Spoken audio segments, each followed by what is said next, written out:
Bueno, muchas gracias a todas y a todos. Vamos a presentar el estudio que hicimos en este curso sobre el sistema de doble red pública concertada en Avilés como complemento del que hicimos el curso pasado en las cuencas tanto del Nalón como del Caudal. ¿Qué pensarían si una persona que va al cine compra 2 entradas y va solo a ver la película? Dirían que está tirando el dinero. Pues eso es lo que estamos haciendo nosotros.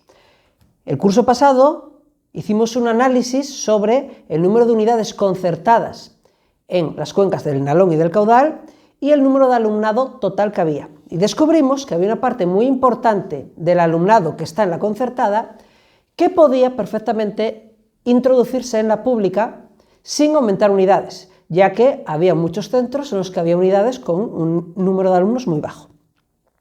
A partir de ahí analizamos cuántas unidades de la concertada sobraban, es decir, se podrían suprimir porque el alumnado podía estar perfectamente incluido en la pública.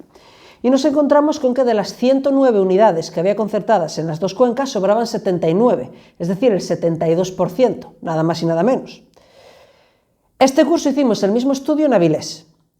Ahí nos dimos cuenta de que de 129 unidades concertadas sobran 41, es decir, una de cada 3 unidades concertadas se puede suprimir y que todo ese alumnado sea asimilado por la pública sin aumentar unidades, sin incrementar el gasto en un solo céntimo. Ahorraríamos el dinero que estamos gastando en financiar esas unidades concertadas sin que eso supusiera un solo céntimo más de gasto en la pública, es decir, ahorraríamos un dinero que ahora mismo estamos dilapidando.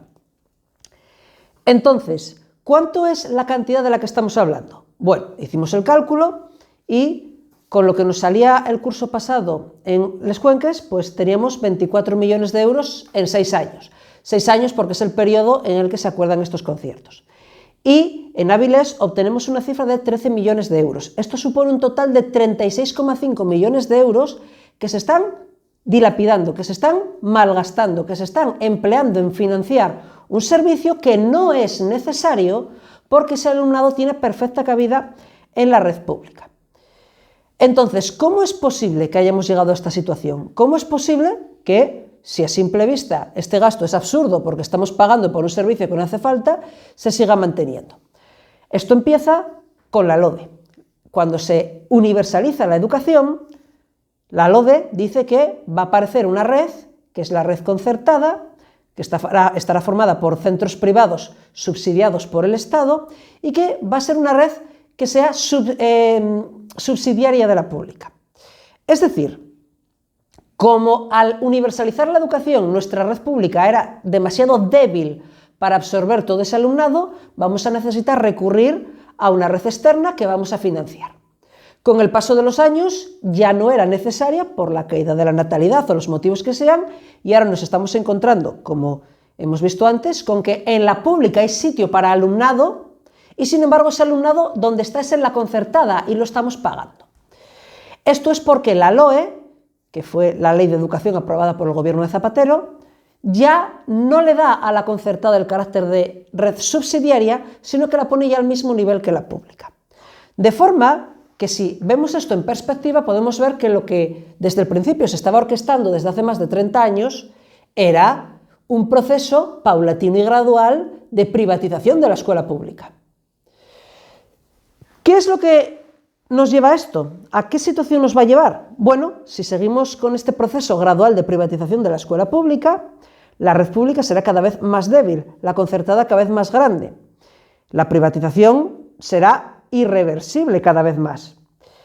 Es decir, hacia lo que vamos es hacia un modelo de privatización total de la escuela o como mucho de dejar una escuela pública de carácter puramente asistencial, prácticamente diríamos que de beneficencia, y una escuela privada sostenida con fondos públicos en el lugar en el que debería estar la pública.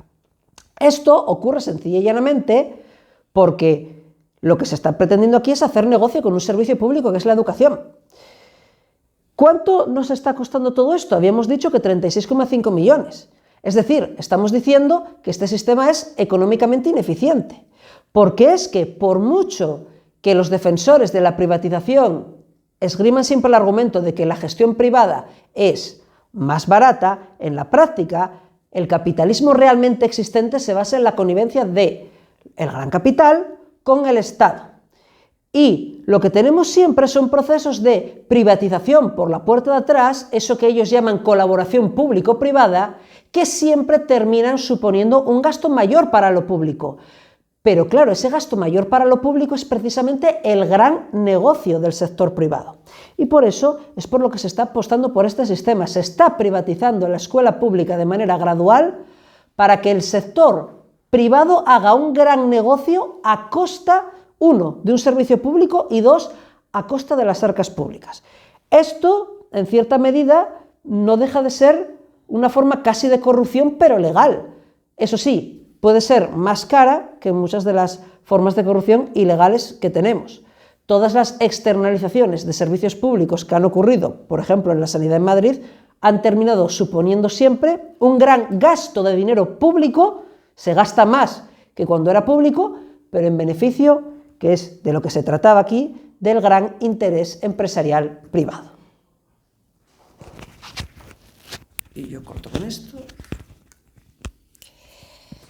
Y ahora vamos a poner algunos ejemplos de cómo está repartido el alumnado en la zona de Avilés. En el municipio de Avilés hay 12 zonas escolares. En total existen 8 centros privados subvencionados con fondos públicos que escolarizan en el curso 23-24 3.242 alumnas y alumnos. Frente a esos 8 centros privados subvencionados con 3.242 alumnos, tenemos 19 centros públicos, colegios públicos de infantil y primaria e institutos de educación secundaria que escolarizan en 19 centros 4.042. Es decir, más del doble de los centros públicos escolarizan casi tanto alumnado como la propia red concertada.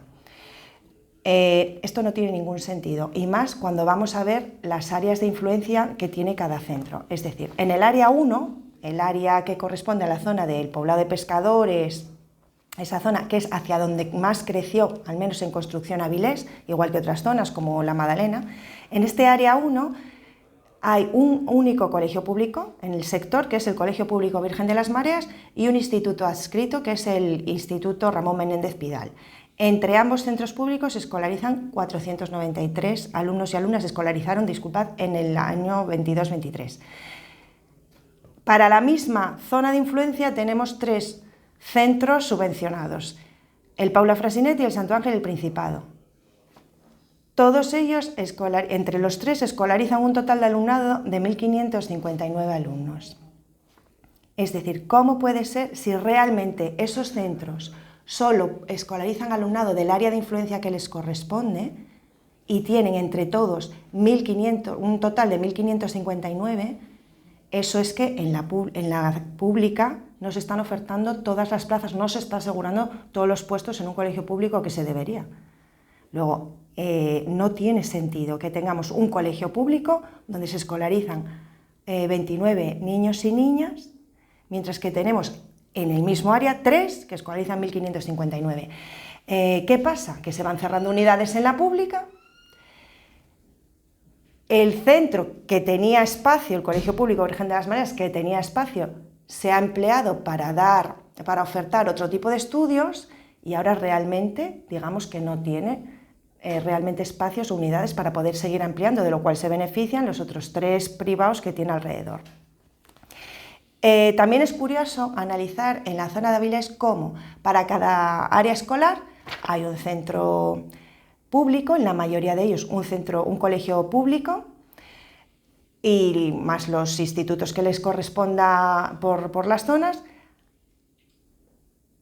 y tenemos al menos 3 colegios privados concertados que no solo tienen un área de influencia de la que pueden matricular o admitir alumnado, sino que tienen 3 áreas de influencia. Por poner un ejemplo, el Colegio San Nicolás de Bari, perteneciente a la Fundación Educatio Servanda, cuyo patronato está el arzobispo de Oviedo, Jesús Sanz Montes, pues este colegio, o sea, que ahora se llama San Pablo II San Nicolás de Bari, puede admitir alumnado de las mismas zonas de influencia que el Colegio Público de Versalles, el Colegio Público Palacio Valdés, el Colegio Público Enrique Alonso y el Colegio Público Fernández Carballeda, que está en Valle Niello, es decir, que al San Nicolás de Bari puede ir alumnado de Valle Niello, puede ir alumnado de toda la zona de la Madalena, del Carballedo y de Versalles, mientras que a Versalles solo puede ir el de Versalles y así sucesivamente.